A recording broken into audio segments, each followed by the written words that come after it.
في باريس، يمتلك الزوجان فينسنت وصوفي محل جزارة.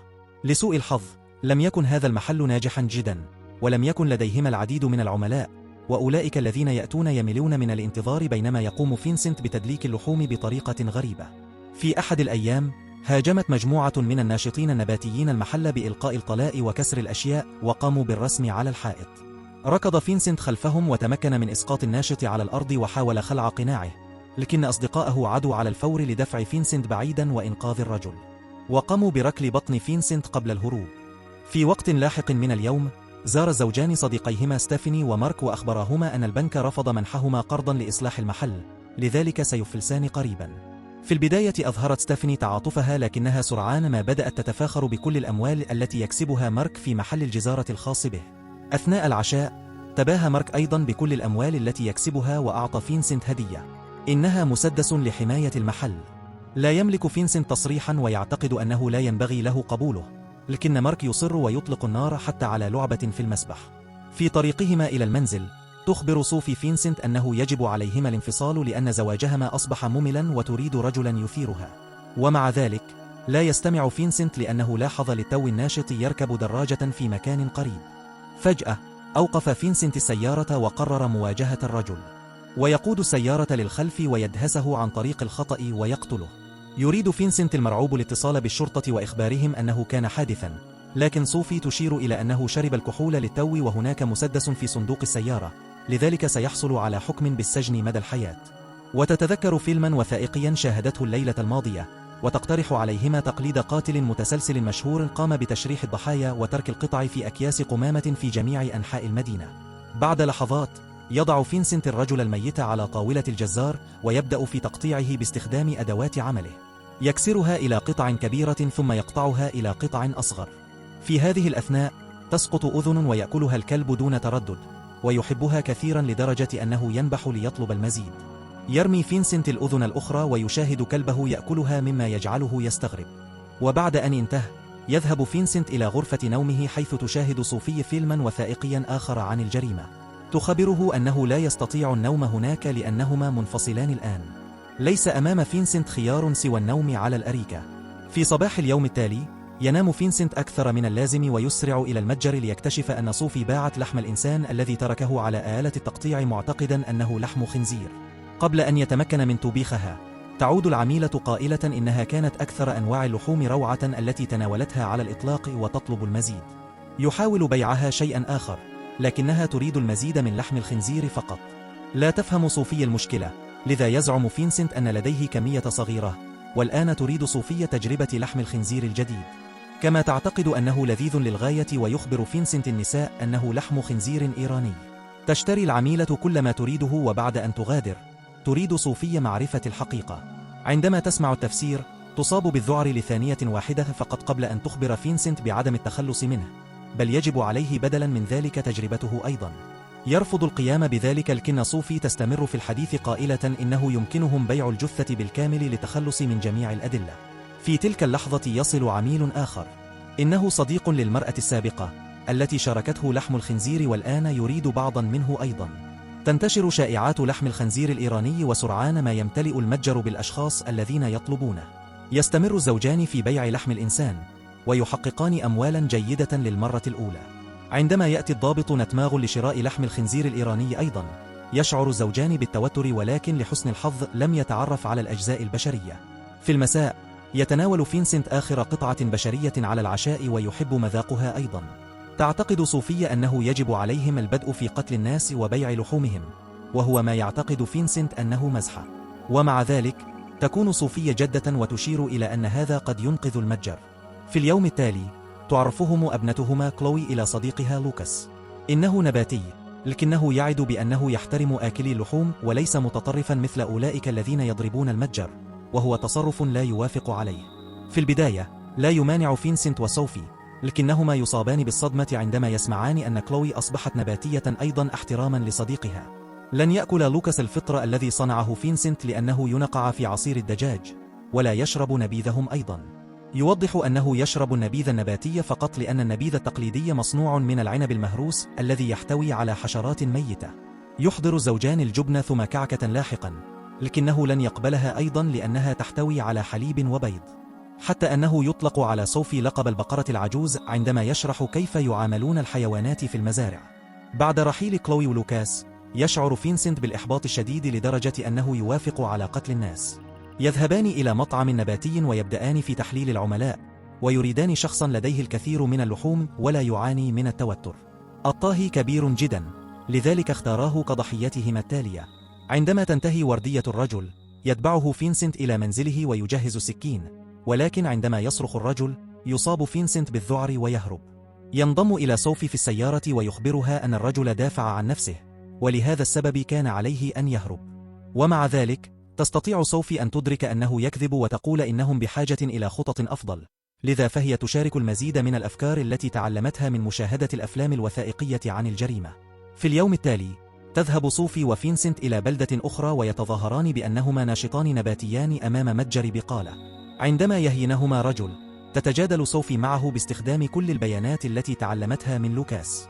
يقترب منهم رجل نباتي ليهنئهم ويبدأ في التذمر ضد النظام دون إعطائهم مساحة للرد، لذا يتعين على صوفي أن تصرخ عليه بشيء غير لائق لتخويفه. يتحدث إليهم بعد ذلك رجل نباتي أكثر ودية ويتفقان على الاجتماع لاحقا لمناقشة النشاط. بعد لحظات، يظهر الرجل مع شخصين آخرين. لن يتمكن فينسنت وصوفي من قتال الثلاثة في نفس الوقت ويقرروا المغادرة، لكن الثلاثي يكشفون أنهم يخططون لضرب مصنع لتجهيز اللحوم. تخطر ببال فينسنت فكرة ويوافق على الانضمام إليهم، متجاهلا رفض صوفي. وأثناء الرحلة، تم منحهم أقنعة ويعتقد أحد الناشطين أن فينسنت يبدو مألوفا. يصرف الزوجان انتباهه بقولهما إنهما بائعان للزهور. عندما يصلان إلى مصنع اللحوم، تصدم صوفي عندما تكتشف أن الأمر يخص مارك، لذا تبقى بالخارج مدعية أنها ستكون في حالة تأهب. ينضم فينسنت إلى الثلاثي ويستمتع بضرب المكان وإشعال النار، وحتى التبول على صورة مارك. بعد ذلك تذهب صوفي وفينسنت إلى مطعم حيث توبخه على خيانته لأصدقائهما. ومع ذلك يعتقد فينسنت أن السلاسل الكبيرة مثل مطعم مارك تضر بالأعمال التجارية الصغيرة أكثر من النباتيين. ويطلب شريحة لحم لكنه لا يرغب في تناولها لأنها ليست لذيذة مثل الناس. يرفض فينسنت القتل مرة أخرى وتبدأ صوفي في السخرية منه وتصفه بالجبان، وتقول إنه يحتاجها فقط عندما تصبح الأمور صعبة. تجعله كلماتها غاضبا لدرجة أنه علي وشك ضربها، لكنه يتوقف ويعلن أن علاقتهم انتهت قبل المغادرة. تنتهي صوفي بالدردشة مع النادل ويرتبطان بحبهما لأفلام الجريمة الوثائقية.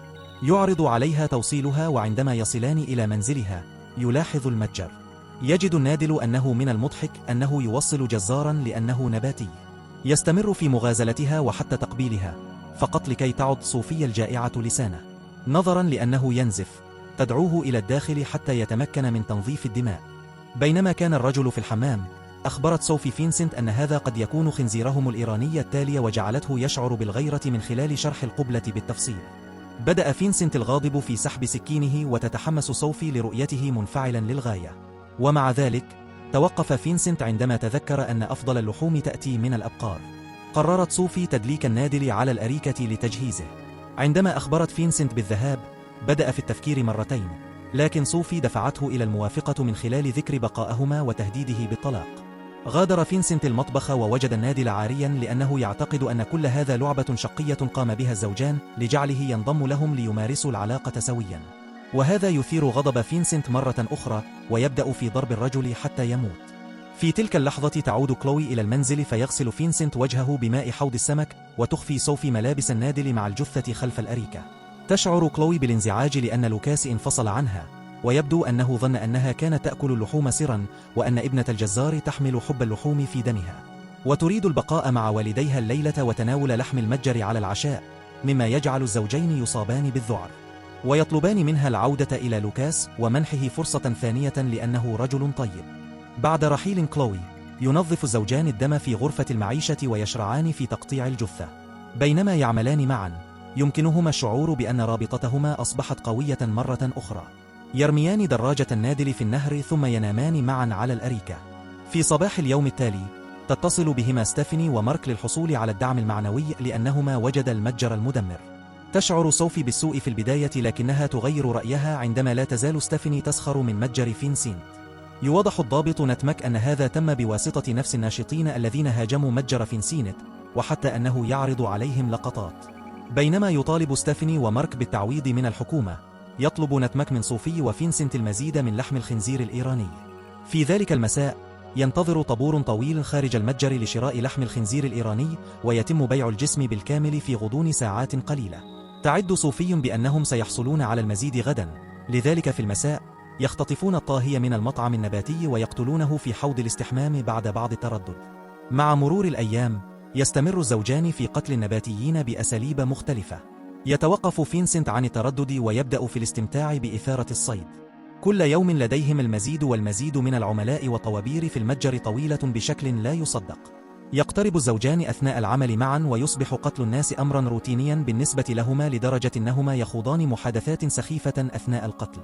وفي إحدى الليالي يدعوان رجلا نباتيا لضرب مصنع لحوم معا. بينما يختار الرجل قناعا، يجهز فينسنت سكينة، لكن الرجل يراه ويركله قبل أن يهرب.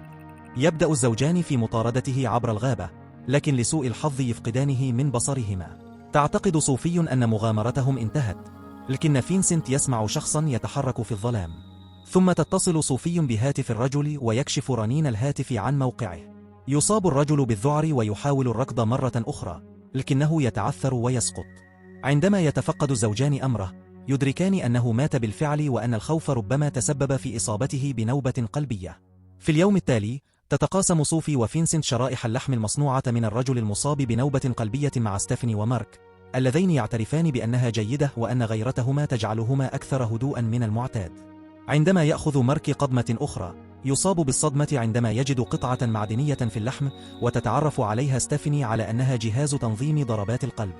يأخذها فينسنت على الفور ويخبرهما أنها في الواقع شريحة صغيرة يستخدمها المزارعون لتتبع مواشيهم. ينشأ جدال، وعندما يبدأ أصدقاؤهما في السخرية من متجرهما الصغير مرة أخرى، يصبح فينسنت أخيرا شجاعا بما يكفي لاستدعائهم وإهانتهم بكل شيء عنهم. يقفز مارك الغاضب على فينسنت، ويبدأان في القتال في منتصف الحديقة، متجاهلين توسلات زوجتيهما. يهاجم فينسنت مارك ويلقيه في المسبح، وينتهي به الأمر إلى عض أذنه ومضغها دون تفكير. عندما تناديه ستيفاني، يبصق فينسنت ما يقوله كما لو كان مقززا، ويتظاهر بأنه كان يثبت وجهة نظره فقط. بعد مشاهدة فيلم وثائقي عن الفهود، بدأ فينسنت في تقليد تمويههم وتقنيات الجري لصيد الضحايا بكفاءة أكبر. ومنذ ذلك الحين بدأ يشاهد المزيد من الأفلام الوثائقية عن الحيوانات لتقليد تقنيات أخرى، مثل تعلم خنق الناس حتى الموت مثل الثعبان. في بعض الليالي كان تناول لحوم البشر يجعل الزوجين متحمسين للغاية، لدرجة أنهما ينتهيان إلى إقامة علاقة حميمة. في أحد الأيام كان يقيمان نزهة شواء في الحديقة، واشتكى رجل من الدخان ورائحة الجثث المحترقة لأن هذا هو مكان اليوجا المفضل لديه. تظاهر الزوجان بأنهما وافقا على الانتقال، لكنهما انتهى بهما الأمر بقتله بدلا من ذلك. بعد مرور بعض الوقت حضر الزوجان حدثا نباتيا للبحث عن ضحايا جدد. يشعر فينسنت بالإغراء تجاه صبي سمين للغاية، ويشعر بالخوف لأنه لا يريد إيذاء الأطفال. في تلك اللحظة التقيا بكلوي ولوكاس، لذلك كان عليهما التظاهر بأنهما أصبحا نباتيين ويبيعان اللحوم فقط لكسب لقمة العيش. يعلق لوكاس على جميع النباتيين الذين اختفوا مؤخرا، ويعتقد أن اتحاد المزارعين أو نقابة الجزارين وراء ذلك. فجأة يطرد الزوجين من الحدث ويصفهما بالجزارين، وهو ما يسمعه الناشط الذي هاجم متجر مارك. في طريقهما للخروج تلاحظ صوفي امرأة سوداء وتشير إلى أن هاتين النكهتين لم يجرباهما. يقرر فينسنت إلغاء قاعدة عدم قتل النساء ويطاردها الزوجان. في تلك الليلة تنكسر سكين فينسنت أثناء تقطيعه المرأة. يذهب إلى المتجر لإحضار سكين جديد، ويجد نيمك يطرق الباب. يعتقد الضابط أنه كان من الغريب رؤية أضواء المتجر مضاءة بعد ساعات العمل، لذلك يتظاهر فينسنت بأنه يعمل حتى وقت متأخر. عندما يظهر الكلب في مكان قريب وتوجد يد في فمه، يصرخ فينسنت لإخافته، ويخبر نيمك أنه مصاب باضطراب ما بعد الصدمة منذ تعرض متجره للهجوم. قبل المغادرة يذكر نيماك النباتيين المفقودين. بعد لحظات يخبر فينسنت صوفي أنه ألقى لحم المرأة بعيدا، لأنه يعتقد أن نيماك يشك في شيء ما ويريد التوقف عن القتل، لكن صوفي لا تفعل ذلك لأنها تريد تحطيم أرقام أشهر القتلة المتسلسلين. ينقطع نقاشهم عندما يسمعون جرس الباب ويشعرون بالقلق، لكنه لوكاس فقط. لقد جاء للاعتذار عن فقدان أعصابه، وتريد صوفي منه البقاء والاسترخاء، مما يجعل فينسنت يدرك أنها تريد قتله، فيطرد لوكاس على الفور، ثم ينادي صوفي ويعلن أن لحم الخنزير الإيراني قد انتهى. في تلك الليلة تحاول صوفي مشاهدة فيلم وثائقي آخر، لكنها لا تستطيع تحمله وتغلق التلفزيون بينما ينام فينسنت على الأريكة مع الكلب. في اليوم التالي يحاول فينسنت بيع لحم البقر العادي، لكن طابور طويل من العملاء يغادر عندما يسمعون أنه لم يعد هناك لحم خنزير إيراني. تصفه صوفي بالجبان، ويعتقد فينسنت أنه لا يستحق هذا بعد كل ما فعله، لذلك يغادر. لاحقا بينما تغلق صوفي المتجر، يظهر النشطاء ويسألون عن بائعي الزهور. في المساء يعود فينسنت إلى المنزل ويجد الكلب ينبح على شاحنة الناشط. وفي الوقت نفسه قيد نشطاء صوفي داخل ثلاجة الجزار وأعلنوا أنهم سيعاملونها كما لو كانت حيوان. عندما كان رجل على وشك قتلها، اقتحم فينسنت مع كلبه الذي هاجم الرجل على الفور وأصاب سيده. يلقي فينسنت سكينا على رأس امرأة ليقتلها على الفور قبل قتال الرجل الأخير الذي تغلب عليه بسهولة وطعنه بسكينه. تمكنت صوفي الغاضبة من تحرير الحبال ودفعت بخطاف لحم لقتل الرجل انتقاما، بينما أنهى الكلب الناشط الأخير بعضه في فخذه. ثم تزيل صوفي السكين وتؤكد أن فينسنت لم يطعن في مكان حيوي. بعد فترة من الوقت تم تصوير فيلم وثائقي عن صوفي وفينسنت. تم إجراء مقابلة مع ستيفاني وماك لأن بلاغهما هو الذي قاد الشرطة إلى اعتقالهم، فلولا جهاز تنظيم ضربات القلب لما تم القبض على صوفي وفينسنت. حكم على الزوجين بالسجن مدى الحياة، وفي نهاية المحاكمة سألهما القاضي عما إذا كان لديهما أي ندم. كان ندم صوفي الوحيد هو قتل رجل بجهاز تنظيم ضربات القلب لأنه سبب القبض عليهم. تأكد من الاشتراك وتشغيل الإشعارات حتى تتمكن من مشاهدة المزيد من مقاطع الفيديو مثل هذا.